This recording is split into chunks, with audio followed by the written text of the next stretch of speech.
Anyway, this is my printout of my screenshot from Photoshop. Well, I put it in Photoshop.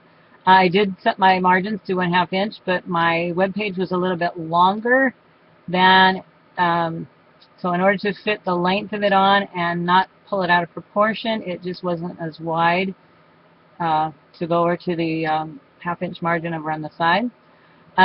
But anyway, this was my web page of my logo design process, and I used a lighter shade of the orange color for my background. When I tried the orange, the same color as the t-shirt, it just was too dark, and it kind of detracted from the focal point of my logo.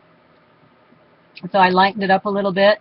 I did use the same blue, the teal color that was in the text here. I used up here for the heading 1 background. And then I decided, in order to make it, to use some repetition and give it a feeling of unity and containment, I decided to also put another blue bar, or whatever you call it, across the bottom there, the same blue, and that has my link to my blog down there on it as well. I really liked the white text on the blue, but since it was a requirement to change the color of the text, I made it the light peach color also, the same color as I used for the background. When I was getting my critique, Lorna Brown told me that she liked the idea that I had the blue, the text in the blue, and the text up here with the blue, and then of course the black. So all the text elements were either blue or black, and then the image, the shape and the images and so forth were the peach color. So peach image here, and then of course the peach background here to match. So everything having to do with text was either blue or black, or with a blue background and black, or the blue text in the logo. So she kind of thought that was a unifying idea. I didn't even notice it that way, but I thought it was great that she picked up on that. And then I also repeated the blue in my heading 2 here for the design process.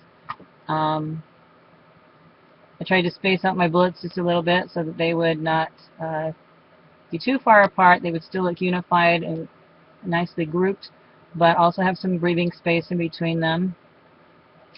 Lorna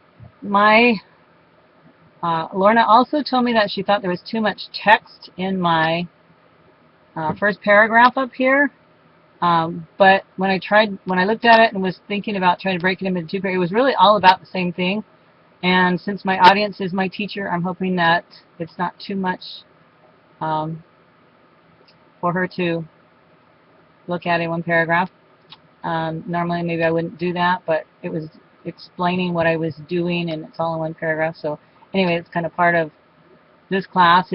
I wouldn't expect anyone else to really be interested in this information on my web page. So pretty much the audience for this assignment is the teacher and the classmates. I don't know anybody else would really care about my design process, but it was fun to at least work with creating a web page and doing the styling for it, even though it's really not anything anybody else is really going to be too interested in. Anyway, this is my web page, and it was kind of a fun project to work on. Thank you.